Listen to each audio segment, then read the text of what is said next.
Muy buenas tardes. Buenas tardes, doctor. El tema que vamos a revisar esta tarde tiene que ver otra vez con un microorganismo, en principio uno, con el cual van a tener ustedes que lidiar muchísimo en la vida profesional. Este microorganismo, clásicamente conocido como Staphylococcus aureus, no necesita mayor presentación, ¿verdad? A esta altura de la asignatura ya ustedes tienen demasiadas referencias en relación a qué es lo que pasa con este tipo de microorganismos. Así que entonces sabemos de que la presencia de esta bacteria en una cadena de posibilidades en cuanto a patologías realmente nos tiene que preocupar. Y esto no se cierra. No solamente esta especie, sino otras especies de Staphylococcus también hoy por hoy ya están comprometidas con una serie de enfermedades, obviamente en los pacientes, en quienes nosotros tenemos que actuar, y no solamente a nivel de infecciones que vienen de la comunidad, sino fundamentalmente de infecciones también que surgen dentro de los ámbitos hospitalarios. Esta lámina nos está mostrando, de hecho, cómo nosotros podemos empezar a trabajar cuando observamos cocos gram positivos. Se han dado cuenta que la microscopía es tremendamente importante, no en todos los casos, ¿verdad? Pero sí en una buena parte de los mismos. La ventaja de poder hacer una buena tinción gram, poder hacer una buena lectura al microscopio, ayuda y ayuda muchísimo. No para poder dar diagnóstico, pero sí para poder encaminar lo que probablemente pudiera resultar a partir de lo que significaría ese cultivo. Pero iremos más lejos. Es un poco complicado poder contar con bacteriología de calidad en nuestros hospitales. Y ojo, estoy hablando de la ciudad. Imagínense que dejamos la ciudad y nos vamos a ciudades intermedias o a los lugares donde usualmente hacemos el servicio rural obligatorio. Ahí no vamos a encontrar laboratorios de bacteriología. Lo que sí vamos a encontrar son laboratorios clínicos. A todos los hospitales, a todos aquellos lugares donde se atiende con medicina que llamamos de primer nivel, inclusive en los puestos que se llaman de toma de muestras, hay microscopios y hay colorantes, tanto para cernirse en las baciloscopías como para la tinción de gram. Por lo tanto, sí es posible que se puede hacer una buena tinción gram, y qué mejor que una buena lectura al microscopio. Y lo primero que vamos a ver siempre son cocos gram positivos, si estamos hablando obviamente en relación a estos microorganismos que revisaremos esta tarde. Lo que de ahí en adelante observamos es lo que el laboratorio va a definir, ¿verdad? Pero para nosotros nos interesa entrar cuando observamos, a ver, en este caso, cocos gram positivos agrupados en racimos, ¿verdad? Cuando estamos viendo esto, ya estamos entrando en el terreno de lo que son los estafilococos. Ahora, otra situación interesante es cuando nosotros, además, ya en laboratorio, podemos hacer pruebas de catalasa, y si vamos cada vez ajustando la resolución de los métodos de laboratorio, finalmente vamos a caer en el gran paquete, el gran género Staphylococcus, que desde ya les decía, no solamente tienen al más importante de sus miembros, cuál es la especie aureus, o también, si nosotros castellanizamos el término, el estafilococo dorado, sino el gran grupo de estafilococos coagulasa negativa. Ahora hay que tener cuidado porque hay otros estafilococos que se han considerado durante mucho tiempo como coagulasa negativa, cuando en realidad son coagulasa positiva, o por lo menos débilmente positiva. Esto no tenemos nosotros, en todo caso, que ponerlo como un centro de trabajo, porque para eso están los microbiólogos, las bacteriólogas, etcétera, ¿verdad? Ellos son quienes definirán si se trata de un estafilococo que sea productor de coagulasa y que no sea áureo, si les darán cuál es la especie y obviamente los correspondientes antibiogramas. Sin embargo, para nosotros, la imagen de esos cocos gram positivos agrupados en racimo ya nos está abriendo la puerta a lo que eventualmente vamos a revisar o vamos a estudiar. Aquí este listado de los estafilococos con sus diferentes especies no son todos, porque tenemos más de 33, 34 especies de estafilococos en los cuales nosotros podemos ver que hay algún significado clínico, por lo menos parcial. De hecho, están los más importantes, y ustedes pueden ver aquí en primer lugar siempre Staphylococcus aureus no pierde su primer lugar, quien vemos que evidentemente es una causa común de patología. Interesante porque además está acompañada por otras dos especies, Epidermidis. Pensar que Epidermidis hasta hace unos 15, 20 años atrás no se le consideraba patógeno, se le consideraba simplemente como un microorganismo saprofítico, parte de la microbiota normal y que no causaba jamás patología. Ahora sabemos que esto no es así. Staphylococcus epidermidis, claro que causa patología y no lo hace de manera rara, es causa común de enfermedades. Lo mismo que otra especie, estamos hablando de Saprophyticus, que también se convierte en causa común de patologías. De ahí en adelante, Hemolyticus, Lugdunensis, Escherichia y así sucesivamente, nosotros vemos que de ser infrecuentes pasan a ser causas raras.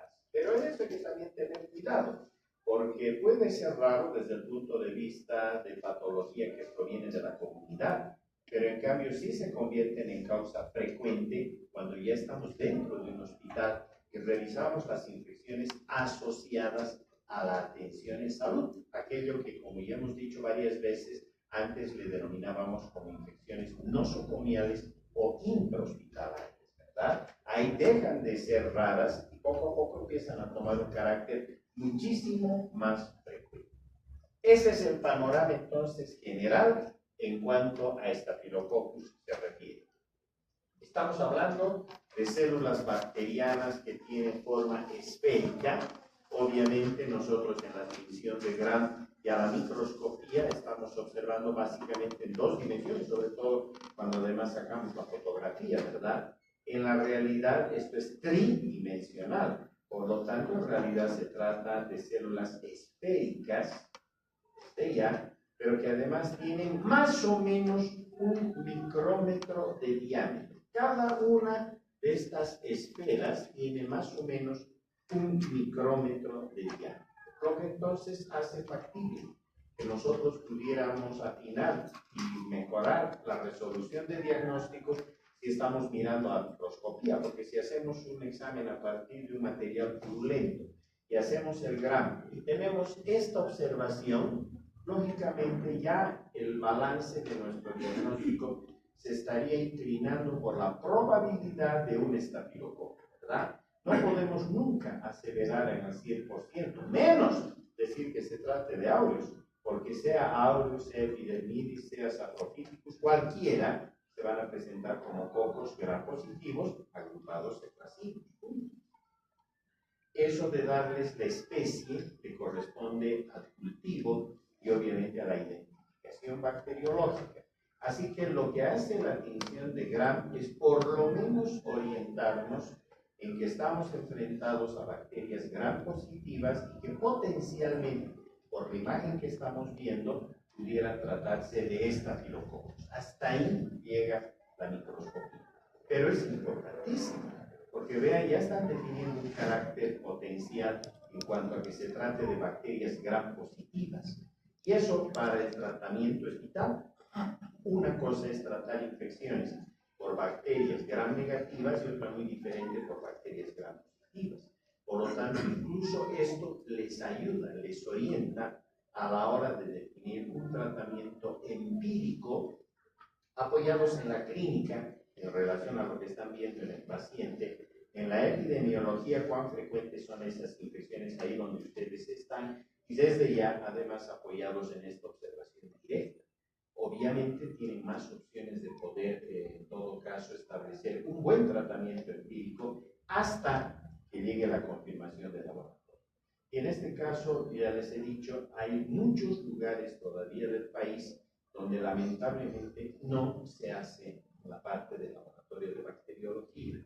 Por lo tanto, más aún cuando estamos en lugares que se alejan más y más de las ciudades intermedias, las opciones se reducen notablemente. Pero vuelvo a repetir, una buena tinción grado y una buena observación microscópica les da por lo menos la posibilidad de inclinar la balanza, en este caso, a pensar de que se trate de una infección por gram positivos o eventualmente por bacterias gram negativas.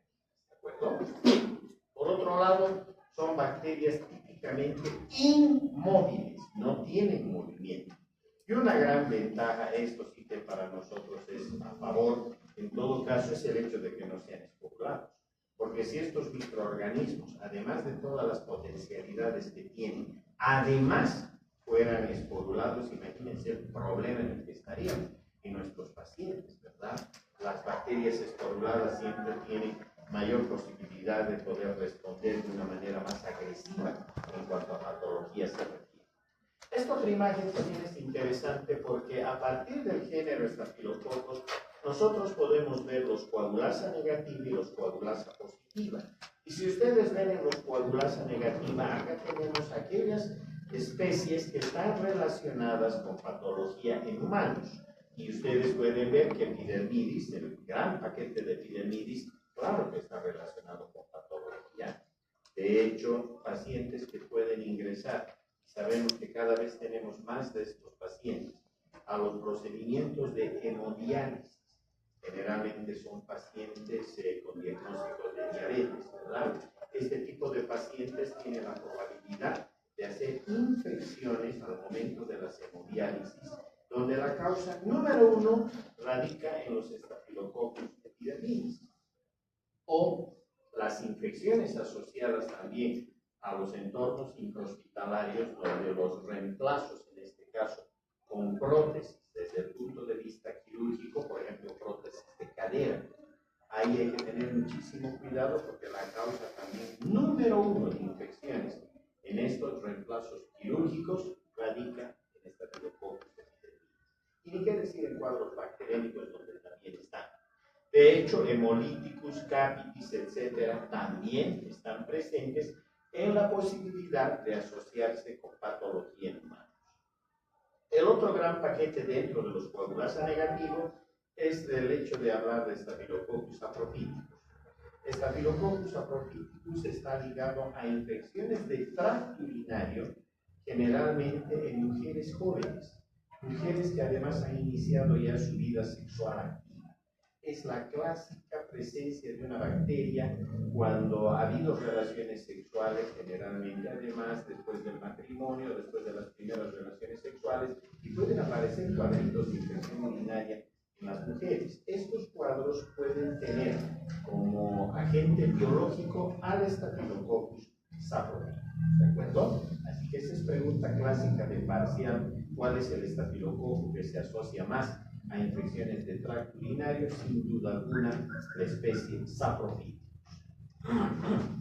Y tenemos uno que está en la frontera, Lugdunensis, porque Lugdunensis puede a veces responder con cuadros desde el punto de vista laboratorial de coagulasa débilmente positiva. Pero lo más grave, este es un microorganismo que ahora sí está muy asociado a las infecciones llamadas intrahospitalarias. Es decir, hay que tener muchísimo cuidado con este microorganismo. Lo que es más interesante es que el Lugdunensis es muy parecido a Staphylococcus aureus. Por eso es que incluso en los antibiogramas, ya sea aureus o ya sea Lugdunensis, tienen un solo marco de lectura en cuanto a ver cómo van su comportamiento versus los antibióticos. No es como el resto de los estafilococos que tienen otros marcos de lectura. Me explico. Para saber si son meticilinos sensibles o meticilinos resistentes, utilizamos la prueba de la cefoxitina, disco de cefoxitina de 30 microgramos. Este disco de cefoxitina sirve tanto para el Staphylococcus aureus como desde ya para Lugdunensis. A los dos los leemos con ese disco de cefoxitina.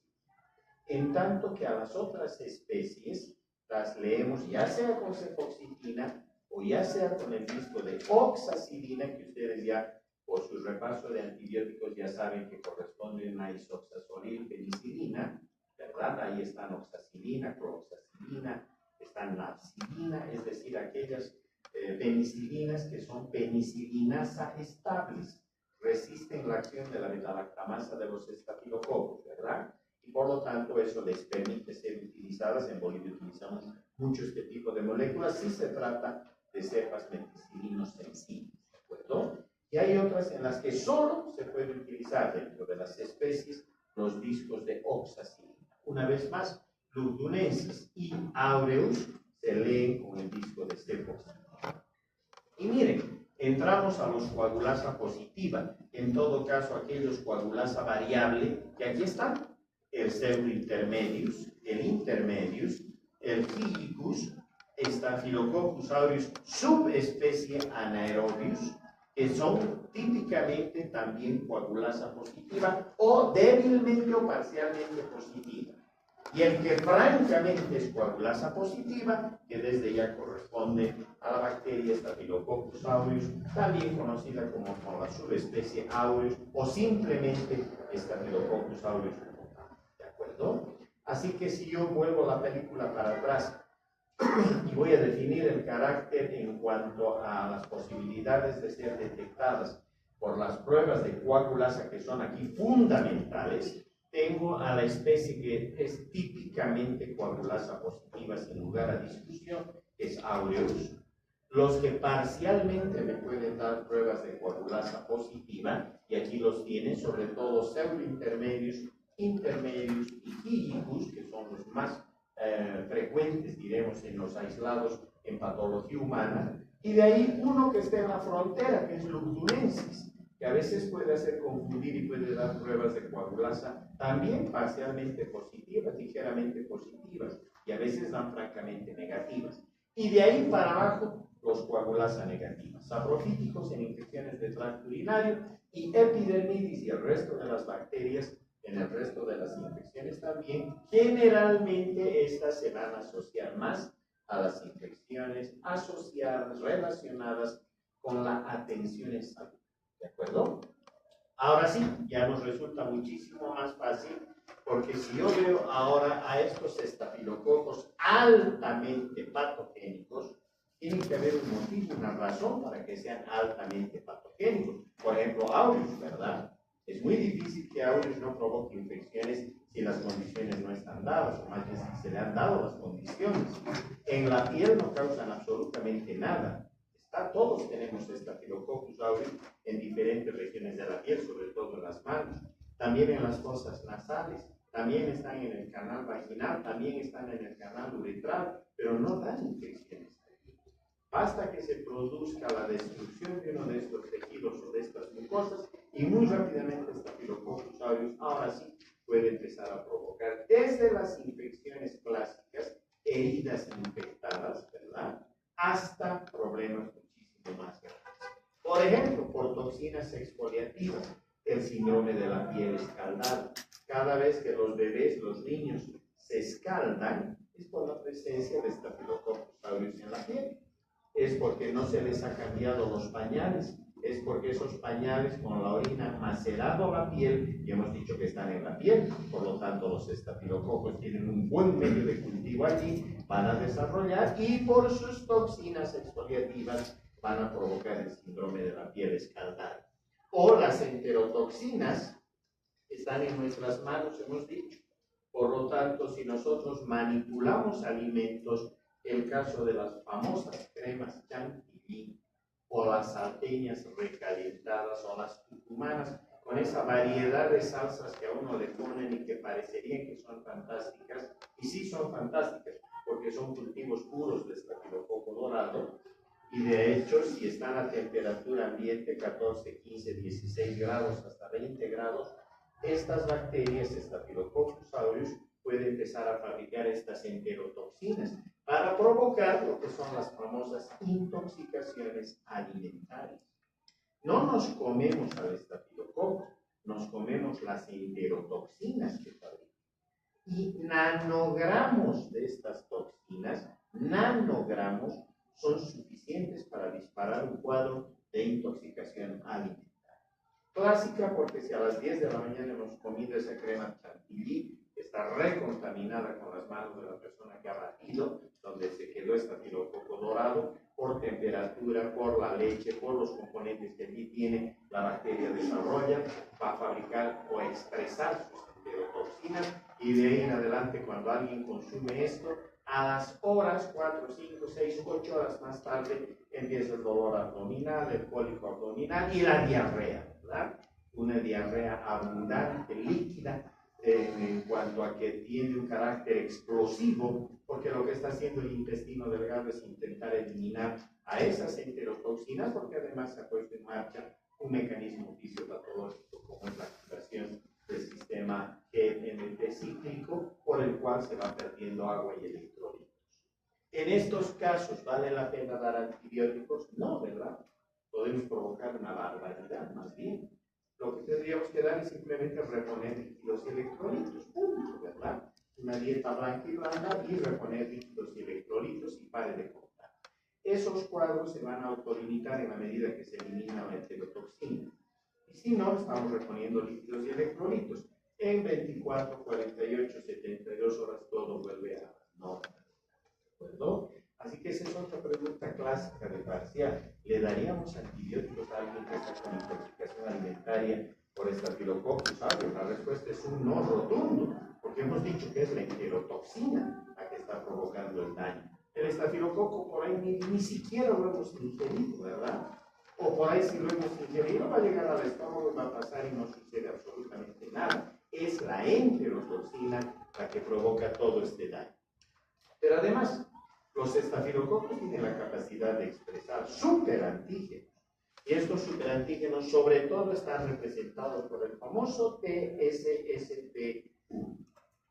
En otras palabras, una toxina que dispara un síndrome de shock tóxico. Por eso se llama TSST. Estas toxinas son tan agresivas que una vez que pasan a la sangre se comportan como verdaderos superantígenos, por lo tanto despiertan una reacción, pero de aquellas tremendas en cuanto a respuesta inmunitaria, y desde ya además activan complemento, etc. Los cuadros pueden ser gravísimos, por eso es de que se le tiene tanto temor a esta posibilidad en cuanto a que se expresaran este tipo de toxinas. Pero además el estafilococo está fabricando su coagulasa y eso es lo que estamos detectando en el laboratorio, ¿verdad? Si fabrica coagulasa le está dando un carácter mucho más patogénico porque automáticamente es el aureus, ¿sí o no? Y si es parcial, ya hemos dicho, es el intermedius, el pseudointermedius, el químicus, que también están ligados a patología. Por lo tanto, esto les añade un plus dentro de las infecciones. Pero hay más. Porque si el estafilococo ingresa en el tejido celular subcutáneo, va a quedar encarcelado porque él mismo fabrica la coagulasa, ¿cierto? Por lo tanto, el modelo clásico de infección por estafilococo dorado es el absceso. ¿Han inyectado ustedes un antibiótico o cualquier otro medicamento por vía intramuscular y no han hecho la antisepsia correspondiente o no la han practicado correctamente? Están arrastrando desde la piel del propio paciente estafilococos hacia el interior. Se va a formar un absceso. Y el absceso está dado por el propio estafilococo que se va a encarcelar por la fabricación de la coagulasa, ¿verdad? Y ahí se va a formar en todo caso ese absceso con esas membranas abscedarias clásicas, donde lógicamente responde a lo que va como definición una colección localizada de material, ¿de acuerdo? Así que eso aumenta las probabilidades y nos está mostrando que un modelo típico de lesión está dado precisamente por la coagulasa en relación a la formación de abscesos. ¿Fabrican fibrinolicina? Sí, como también hialuronidasa, pero no son tan poderosas, no son tan fuertes, no son como las de los estreptococos, que esas sí son verdaderas maquinarias enzimáticas que pueden digerir el tejido celular subcutáneo y de esa manera poder diseminarse a partir de un foco de infección. Acá no, estos no se van a diseminar, se van a quedar atrapados en el absceso, salvo que manipulemos mal el absceso y los estafilococos puedan pasar al torrente circulatorio. Ahí sí la cosa se va a complicar, porque porque si pasan a la sangre pueden fabricar allí la TSST1, con lo cual el pronóstico para el paciente se va a volver sombrío, ¿verdad? Así que hay que tener cuidado, o a veces las forunculosas, y por eso nos dicen no apriete los granitos, porque hay el peligro de que se destroce precisamente esa cárcel en la cual se ha quedado el estafilococo, coagulando el plasma. Además hay fibrina alrededor para que se forme el absceso, el microabsceso como tal. Y si nosotros apretamos y ese material pasara al torrente circulatorio, seguramente por anatomía recordarán el triángulo de la muerte, ¿verdad? Eso lógicamente es porque el estafilococo puede pasar, puede llegar por esa ruta incluso al sistema nervioso central y poder determinar cuadros de meningitis agresivos, terribles, que las más de las veces no nos dan opción de tratamiento. ¿De acuerdo? Perfecto. Pero tenemos estas otras, los de patogenicidad intermedia, son infecciones intrahospitalarias asociadas a la atención en salud. Necesitamos pacientes que tengan algún factor predisponente que en todo caso lo haya debilitado y haga que su inmunidad no responda como debiera ser.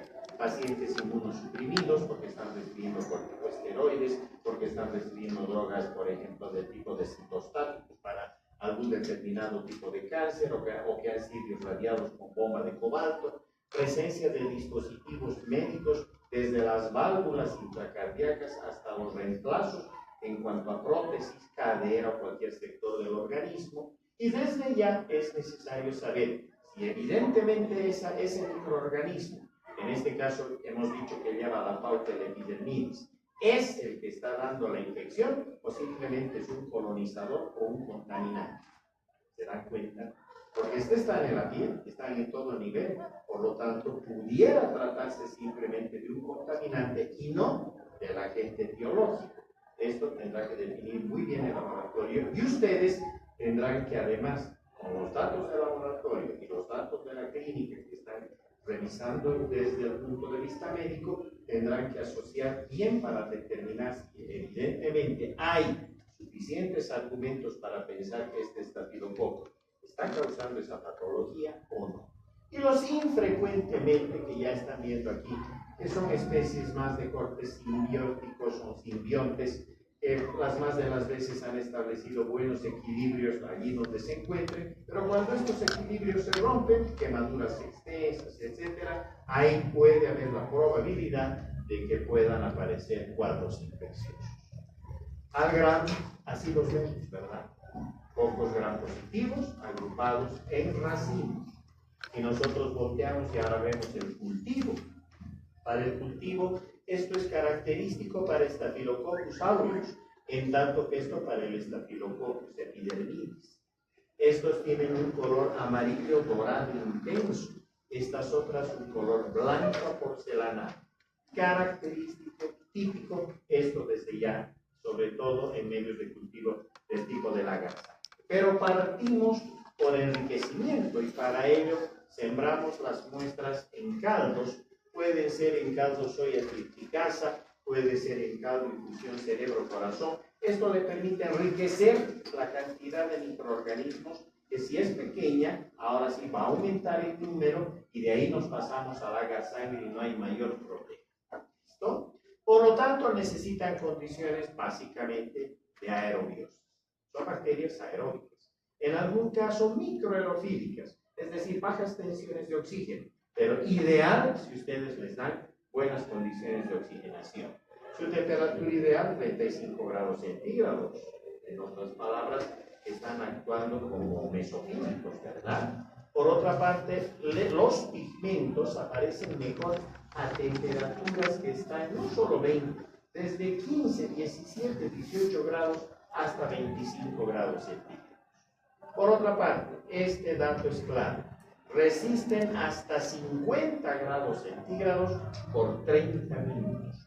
De manera que si levantamos la temperatura hasta 50 grados, todavía media hora estos microorganismos mantienen su viabilidad. Hay el peligro, por ejemplo, de las comidas guardadas y recalentadas, ¿no?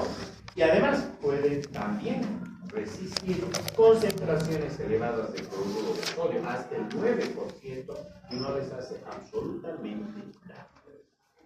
A un rápido golpe de vista ya en el laboratorio de microbiología o de bacteriología, aquí tienen las especies y aquí tenemos algunos antibióticos. ¿Qué es lo más importante de esto? La novobiosina. Porque Staphylococcus aureus, y miren, siempre hemos dicho pegado el Lugdunensis, Epidermidis y Hemolyticus usualmente no muestran resistencia a la novobiosina. Y eso para nosotros es buenísimo, porque me permite entonces tener una prueba de laboratorio extra para separar sobre todo a lo que correspondería a Epidermidis del Saprophyticus.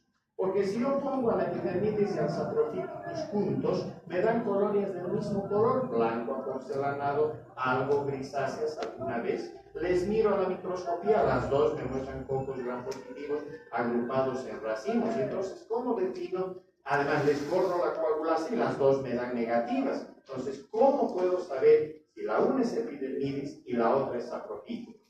Aplicando la prueba de la novobiosina. Vean que aquí respondería con sensibilidad, en tanto que el Saprophyticus típica, característicamente, responde con resistencia a la novobiosina. ¿Listo? Y esto solamente para que vean ustedes a partir de una serie de pruebas. Aquí está la novobiosina, la prueba de la ureasa, la prueba PIR y así sucesivamente. No hablamos del resto de las pruebas, estamos formando médicos generales, ¿verdad? Si estuviéramos formando microbiólogos o bacteriólogos, sí, entraríamos a hablar prueba por prueba, pero acá no nos interesa fundamentalmente novobiosina y ureasa. Y fíjense ustedes, además ligadas al mannitol, que es la otra prueba típica para Staphylococcus. Si nosotros vemos eso, aquí está Epidermidis sensible, y si nos vamos a buscar Saprophyticus resistente, confirmando entonces que la prueba de la novobiosina es muy útil para definir ese carácter que para nosotros significa diagnóstico desde el punto de vista bacteriológico. Y otra vez acá tenemos aureus, Epidermidis, Schleiferi, Hemolyticus y Lugdunensis, y sobre todo con las pruebas clásicas del laboratorio que practicamos. Fíjense que las coagulasas, tanto en portaobjetos como en tubo, vean ustedes, responden estas positivas, Epidermidis negativas, pero Schleiferi puede dar positiva, lo mismo que Lugdunensis, ¿verdad? Así que entonces hay que tener cuidado. Eso para las personas que están en el laboratorio desde ya. La hemólisis, si es aureus es positiva, y si es Hemolyticus también, ¿cierto? Pero Hemolyticus es típicamente coagulasa negativa, así que ya está por ese lado diagnosticada sin problemas. Nos quedamos con el aureus. Aquí están las colonias típicas del aureus. Nos acercamos y miren en la hemólisis alrededor. Es del tipo beta, ¿verdad? Es hemólisis completa, total. Por eso se ve ese anillo amarillo pajizo alrededor de las colonias. Si hacemos las pruebas de catalasa, típicamente son positivas. Todos los estafilococos dan pruebas de catalasa positivas, ¿no? Es más, yo puedo jugar con la catalasa y ver que los catalasa positiva están representadas por los estafilococos y los micrococos, que son primos hermanos de los estafilococos.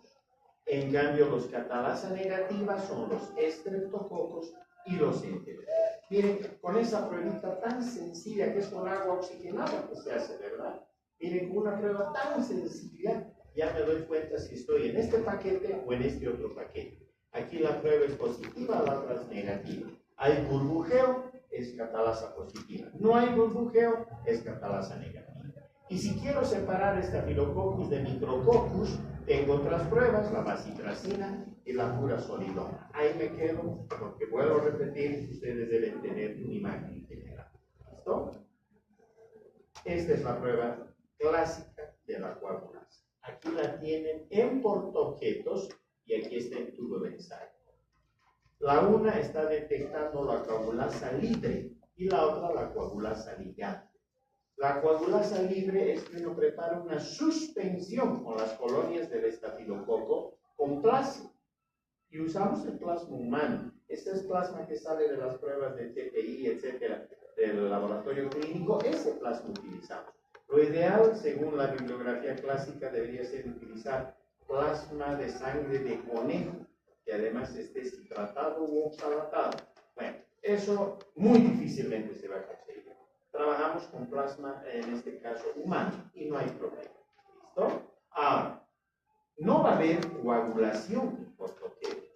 Lo que va a haber es aglutinación, fíjense.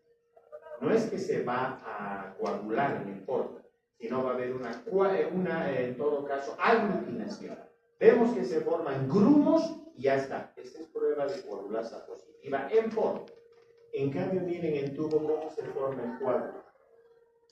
A las 4 horas, 6 horas, mejor. Si la dejan hasta 18 horas. Y a las 18 horas leen, miren cómo se forma el coágulo. O aquí. Es un coágulo, ¿ven? Está inclinado el tubo y vean ustedes el coágulo que se ha formado.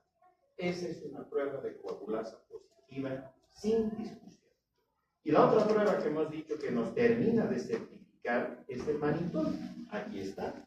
Esta es una prueba manitol negativa y una prueba manitol positiva. En otras palabras, es utilizar el azúcar manitol, ¿verdad? Si el estáfilo puede utilizar el azúcar, hace virar el indicador que aparece de color amarillo. Por lo tanto, manitol positiva, Staphylococcus aureus, reconfirma. ¿Listo? Veamos otro. La novobiosina. La novobiosina, que es colocar un disquito de novobiosina, que está haciendo una siembra como para antibiograma, colocamos el disquito de novobiosina y a las 18-24 horas leemos el diámetro. Miren ustedes, sensible si su zona de inhibición es igual o mayor a 16 milímetros. Ha dado una zona de inhibición de 16, 17, 18, 20, 24 milímetros, sensible. Si es sensible, hemos dicho que es una epidermitis, ¿cierto? En cambio, resistente si las zonas son iguales o menores a 12 milímetros. Generalmente la zona es 8 en cuanto a diametraje.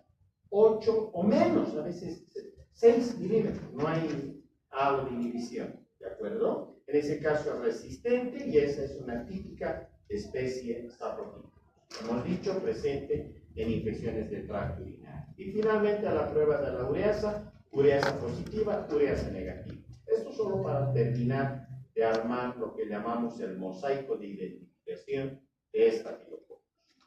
Al final, el mensaje siempre ha de ser, tanto para nosotros, fundamentalmente para nosotros, como para todo el equipo de salud, es de que el lavado de manos, el aseo de manos, sigue siendo la ruta ideal para evitar las contaminaciones o infecciones por Staphylococcus. Este es el gran problema que tenemos, no solo en Bolivia, en todo el mundo. Los que peor nos lavamos las manos somos los médicos. Los que menos nos lavamos las manos somos los médicos.